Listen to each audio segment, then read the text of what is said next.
ইন্না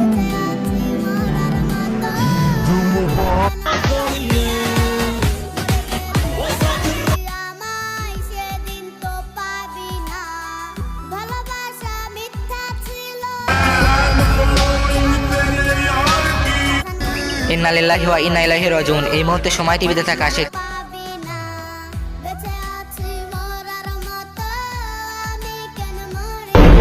দর্শক দেখতে পাচ্ছেন গোপন সুড়ঙ্গ থেকে একের পর এক ঈদের আগের দিন ছেলেরা যা করে